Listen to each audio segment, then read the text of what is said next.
নমস্কাৰ স্বাগত মোৰ এই সাসামিক চ্যানেললে প্ৰিয় ছাত্ৰী-ছাত্ৰীসকল আজি ক্লাস 8 ৰ বিজ্ঞানৰ পাৰ্ট 2 ৰ লেসন 10 কোষ গঠন আৰু কাৰ্যৰ কোৱেশ্চন আনসাৰ খিনি কৰিম প্ৰথম লেসনটোৱে পাৰ্ট 2 তো ইয়াৰ কিছুমান পিকচাৰ আছে ছবিবিলাক আছে স্নায়ু কোষৰ চিত্ৰবিলাক এইকেটা এই চিত্ৰবিলাক বহুত ইম্পৰ্টেন্ট হয় তোমালোকে শিকিবা এটো প্ৰায় আহে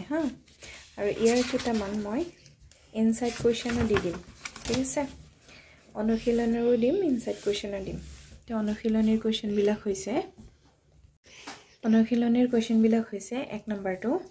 যে তলৰ উক্তিবোৰ সত্য নে অসত্য চিনাক্ত কৰা এ নম্বৰ আছে এককোষী জীৱৰ দেহত এটা কোষ থাকে এটো হ'ব তোমাৰ সত্য সত্য বি নম্বৰ পেশী কোষবোৰ শাখাযুক্ত এটো হৈছে অসত্য সি এটা জীৱৰ মৌলিক জীৱিত একক হল অংগ এটো হৈছে অসত্য ডি নম্বৰ এমিবাৰ আকৃতি অনিয়মীয়া এটো হ'ব সত্য এটা পিছৰ কোৱেশ্চন খিনি কৰিম বলা কোৱেশ্চন আনসাৰ খিনি আৰম্ভ কৰো তো কোৱেশ্চন আনসাৰ খিনি লিখাৰ আগতে মোৰ চেনেলটো এবাৰ সাবস্ক্ৰাইব কৰি দিবা লাইক আৰু কমেন্ট এটা কৰি দিবা 2 নম্বৰ কোৱেশ্চনটো হৈছে যে মানুহৰ স্নায়ুকোষৰ চিত্ৰ আঁকা স্নায়ুকোষে কি কাম কৰে এটা মানুহৰ স্নায়ুকোষৰ চিত্ৰ আঁকিব লাগে আৰু হেন্টাৰ কামবিলাক ক'ব লাগে তাৰ উত্তৰটো হৈছে চিত্ৰটো মই তলত দি দিম আগতে ইয়াৰ কামবিলাক কৈ দিছো তো উত্তৰ হৈছে স্নায়ুকোষে বাৰ্তা সংগ্ৰহ কৰি পঠিয়ায় আৰু দেহৰ বিভিন্ন অংশৰ নিয়ন্ত্ৰণ আৰু যোগাযোগ ৰক্ষা কৰাত সহায় কৰে ঠিক আছে এটা হৈছে স্নায়ুকোষৰ কাম পিছত আৰু এইটো হৈছে তোমাৰ স্নায়ুকোষৰ ছবিটো স্নায়ুকোষৰ চিত্ৰ এটো বহুত ডাঙৰ হৈ গৈছে মই সৰু কৰি দেখাই দিছো এটো হৈছে তোমালোকৰ স্নায়ুকোষৰ চিত্ৰ ঠিক আছে কিতাপতে আছে চাই লবা এটো লেসনতে ঠিক আছে স্নায়ুকোষৰ চিত্ৰ পিছৰ কোৱেশ্চনলে আহা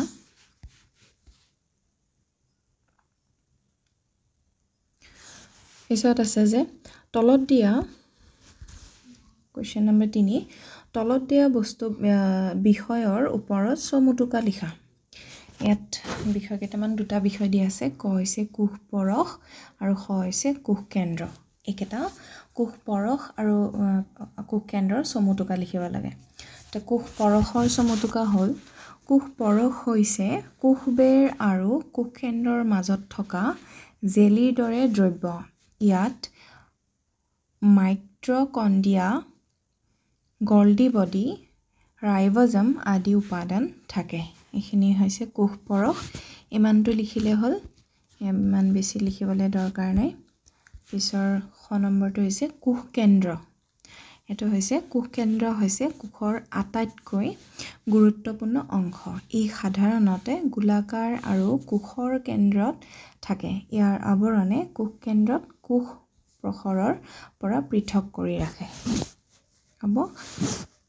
ভিডিওটো এনেকৈ ৰখাই কেনে লিখি লবা পিছৰ 4 নম্বৰ কোৱেশ্চন হৈছে 4 নম্বৰ কোৱেশ্চন হল যে কোষৰ কোনটো অংশত কোষাংগবোৰ থাকে ইয়াৰ উত্তৰটো হৈছে সাইটোপ্লাজমত কোষাংগবোৰ থাকে এনেকৈ কোৱেশ্চনৰ লগত মিলাই লিখিব পাৰা আৰু যদি না ভাবা যে এনেকৈ লিখিবা এনেকৈ লিখিলেও একো কথা নাই বাৰু 5 নম্বৰ কোৱেশ্চনটো হৈছে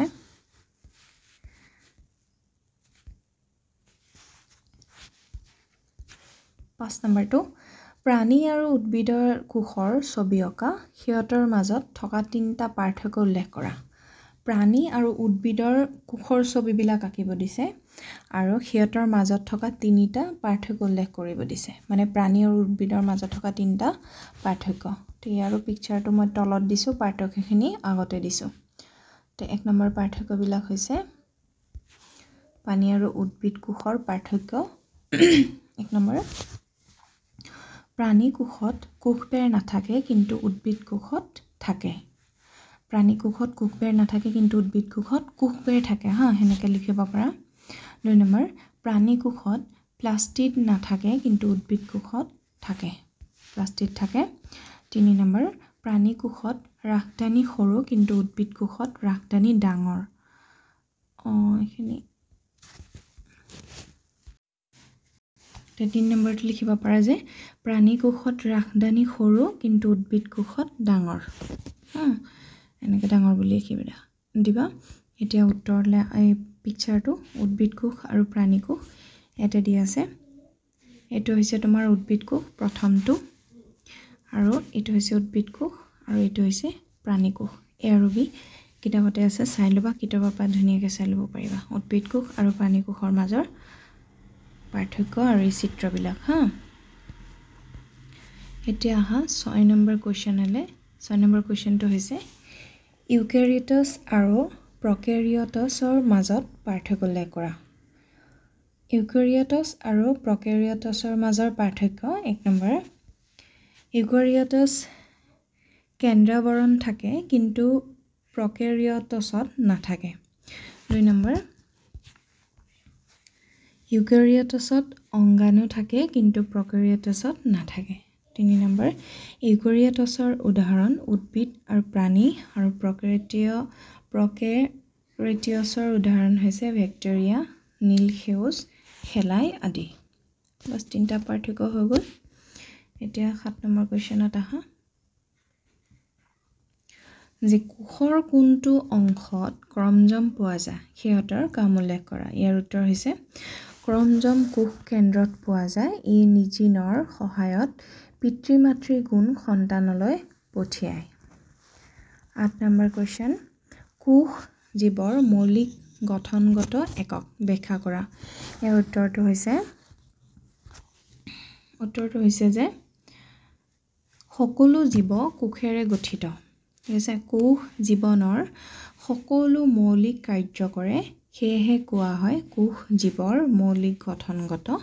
একক ইমান ডাঙৰকে দিয়া নাই সৰুকে দিছো হা পিছৰ আছে 9 নম্বৰ কোৱেশ্চন কিয় হৰিতকণা মাথো উদ্ভিদ কোষতহে পোৱা যায় ব্যাখ্যা কৰা হৰিতকণা কিয় অকল উদ্ভিদতে পোৱা যায় উদ্ভিদৰ কোষতে পোৱা যায় তো ব্যাখ্যা কৰিব দিছে তেওঁৰ উত্তৰটো হৈছে যে হৰিতকণাত পত্ৰ হৰিত থাকে যাৰ সহায়ত উদ্ভিদে সালোক সংশ্লেষণ কৰি খাদ্য তৈয়াৰ কৰে প্ৰাণীৰ এনে কাৰ্য নথকাৰ বাবে হৰিতকণা কেৱল উদ্ভিদ কোষতে পোৱা যায় উদ্ভিদ কোষত থাকে কাৰণ উদ্ভিদে কি কৰে সূৰ্যৰ পোহৰত হেনতে সালোক সংশ্লেষণৰ জৰিয়তে খাদ্য তৈয়াৰ কৰে তো সালোক সংশ্লেষণ কৰোতে হৰিতকণা পত্ৰ হৰিতৰ সহায়েদি সালোক সংশ্লেষণ কৰে সেইকাৰণে হৰিতকণা মাথো উদ্ভিদ কোষত পোৱা যায় প্ৰাণী কোষত পোৱা নাযায় প্ৰাণী কোষৰ সালোক সংশ্লেষণ নকৰে হেনতে সেইকাৰণে